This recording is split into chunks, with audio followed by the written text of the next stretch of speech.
생선과 토마토만 먹어도 모공은 확 줄어듭니다. 여러분, 모공 때문에 고민이세요? 피부과에서 돈은 돈대로 썼는데 효과는 그냥 그렇다고요? 생선과 토마토만 꾸준히 드셔보세요. 모공도 줄고 몸의 염증도 줄어서 여드름이나 트러블도 좋아집니다. 안녕하세요. 여러분의 피부 고민을 시원하게 날려드릴 닥터뱅 백영태 원장입니다. 주변에 보면 이 모공 때문에 스트레스 많이 받고 계신 분들이 진짜 많아요. 이 모공이 정말 보기 싫거든요. 대부분 모공이 넓은 여성분들, 남성분들은 이걸 가리려고 점점 두껍게 메이크업을 하세요. 이러면 또 클렌징을 2번, 3번 하게 되니까 피부 장벽이 오히려 약해지고 트러블은 계속 올라오죠. 이런 악순환 사이클을 만드는 이 주범이에요. 근데 생선과 토마토만 꾸준히 드셔보세요. 모공이 점차 줄어드는 걸 느끼실 수 있을 거예요. 이야기를 하기 전에 꼭 당부드리고 싶은 것들이 있어요. 모공 크림이나 모공을 줄여준다는 이 홈케어 장비들 중에 효과가 사실 제대로 입증되거나 실제로 효과가 있는 것들은 단호하게 저는 없다라고 말씀드리고 싶어요. FDA 승인을 받거나 제대로 된 연구 결과가 있는 제품이 제가 알기로는 없어요. 그러니까 유튜브나 SNS 이런 거 보고 수십만 원, 수백만 원 구입하시고 이러면 조금 후회하실 수도. 제일 중요한 건 일단 원인을 해결하는 게 제일 중요하고요. 그 원인을 해결하는데 도움이 되는 일들을 꾸준히 하셔야 돼요. 본론으로 들어와서 모공이 생기는 이유가 뭘까요? 생각보다 원인은 정말 간단해요. 바로 피지와 피부의 탄력, 이 2가지거든요. 그 중에서도 피지만 해결해줘도 모공이 많이 좋아져요. 그럼 피지 관리는 어떻게 해야 될까요? 사실 피지는 자연적으로는 줄이기가 쉽지는 않아요. 왜냐면 우리는 이 수분과 유분의 밸런스라는 게 있는데 이런 것들이 오랜 시간에 걸쳐서 형성이 되기 때문에 이런 것들을 단시간에 바꾸는 건 쉽지가 않거든요. 가장 쉬운 방법은 피지 조절제, 피지 억제제를 먹는 건데 이 생활 반경에 온도를 또 적절하게 맞춰주는 것도 중요해요. 이 온도가 1도만 올라가도 피부에 수분이 증발되면서 피지가 증가합니다. 이 증가한 피지는 모공을 또 확장을 시키겠죠. 그리고 확장된 모공은 트러블을 또 유도할 수 있어요. 그야말로 악순환의 반복인데, 자, 그래서 피부가 건조감을 느끼기 전에 충분하게 보습을 해주고, 만약 그래도 피지가 심하면 약으로 조절을 해주면서 관리를 해줘야 되는데요. 피지 조절제가 이소트레티노인이라는 성분이에요. 우리가 흔히 이소티논이나 로아큐탄이라고 알고 있는데 이 약이 피지선을 좀 위축을 시켜주고 피지 분비량을 좀 줄여주는 약이에요. 효과는 굉장히 좋기는 한데요. 보통은 약을 먹는 기간이 너무 길어요. 최소 6개월에서 12개월 정도는 드셔야 되니까요. 그리고 얘네들을 먹다 보면은 피지 분비량이 주니까 수분을 우리가 지킬 수 있어야 되는데 그걸 지키지 못하고 날아가게 됩니다. 그러면 피부가 건조해지겠죠. 그것 때문에 이 입술이 트고 막 피부에 각질도 올라오고 그걸로 인해서 염증이 생기기도 하고요. 그래서 사람들이 되게 독하다고 알고 있는데 사실은 독하다기보다는 아무래도 이제 피지가 마르니까 이제 각질이 올라오고 해서 그렇게 보이는 거예요. 어쨌든 일상생활에 조금 불편감을 느낄 수는 있지만 시간이 지나면서 이 약을 먹으면 내 몸이 알아서 적응을 하거든요. 그 적응 기간을 보통 한 2달, 3달 정도 거치게 되면 불편감이 많이 해소가 되긴 하지만 그 초반에 한 3개월 정도가 조금 불편할 수가 있기 때문에 사람들이 꺼려 하기도 하고요. 나이가 어리신 분들은 드시기가 조금 그래요. 15세 이하, 저는 이제 고등학교 2학년 이후부터 처방을 해드리는데 그 이유는 성장저해 우려가 있기 때문에 그렇습니다. 그래서 어쨌든 먹는 약물이니까 이제 조금 거부감을 느끼시는 분들도 계시고 일상생활에 불편감을 느끼시는 분들도 계시기 때문에 조절제는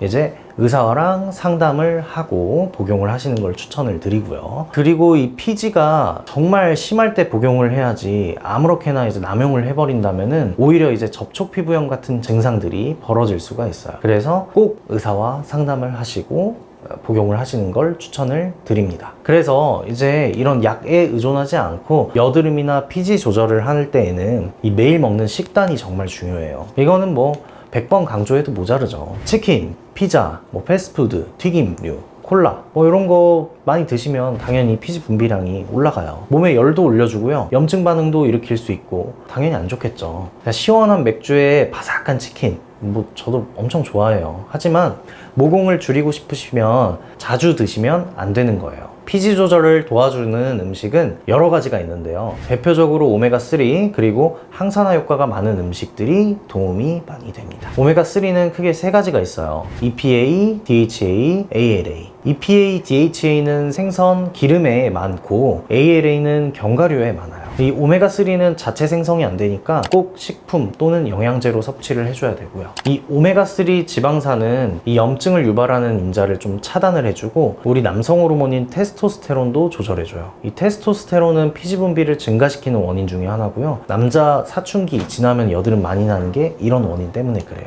그러니까 오메가3를 잘 섭취해주면 도움이 되고요.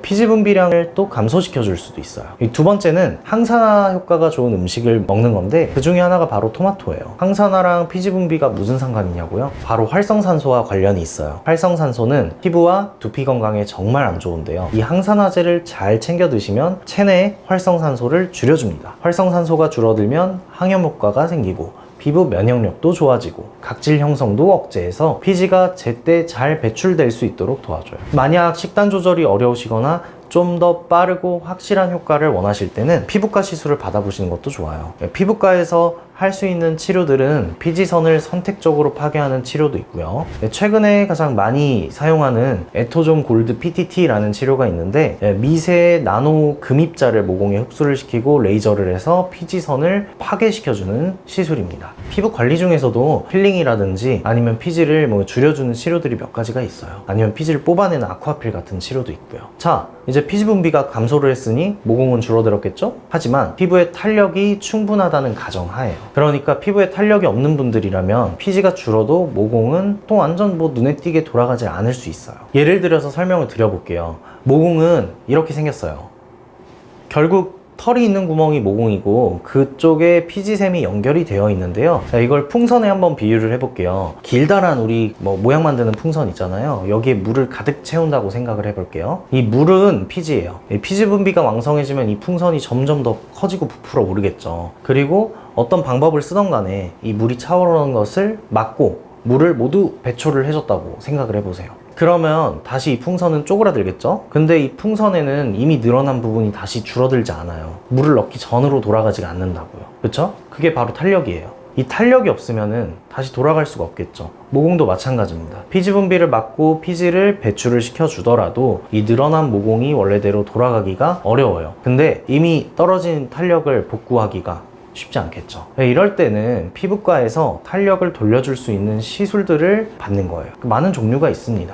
그 중에 고주파 열을 이용한 장비들도 있고요. 그리고 피부에 회복 가능한 미세한 염증 반응, 미세한 손상을 일으켜서 피부에 재생을 유도를 해주는 프락셔널 레이저, 피코프락셀 이런 것들도 있고요. 아니면 레이저나 나는 장비 시술 느려서 싫다, 그런 건 안 하고 싶다, 그냥 확실하게 하고 싶다 하시면 리쥬란, 주베룩, 스컬트라, 볼라썸, 레디어스, 콜라겐을 생성을 해주는 콜라겐 부스터류도 있어요. 거기다가 요즘에는 직접적으로 콜라겐을 주입을 해주는 레티젠 같은 콜라겐 주입술들이 있습니다.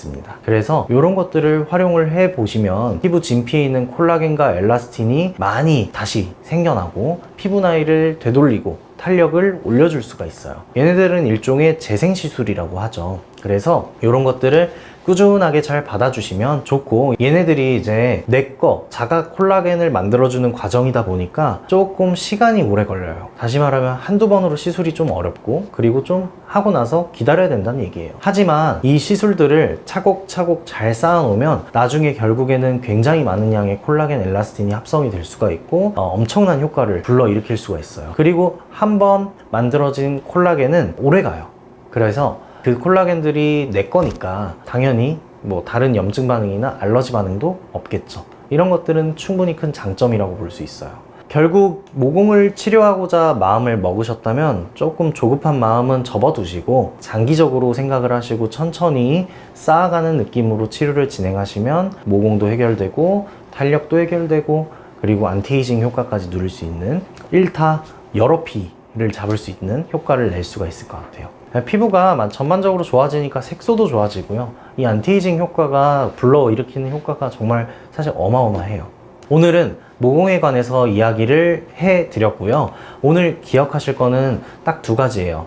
첫 번째는 오메가3와 항산화 식품을 열심히 먹어서 피지 관리를 해보자. 두 번째는 탄력을 올려야 되는데 이 탄력을 올리는 시술은 피부과에 와서 상담을 받고 맞춤형 시술을 받자. 다음에도 여러분들 피부 고민을 확 날려드리는 재미있는 영상으로 찾아오겠습니다. 이번 영상이 도움이 되셨다면 구독과 좋아요, 알림 설정 부탁드립니다. 감사합니다.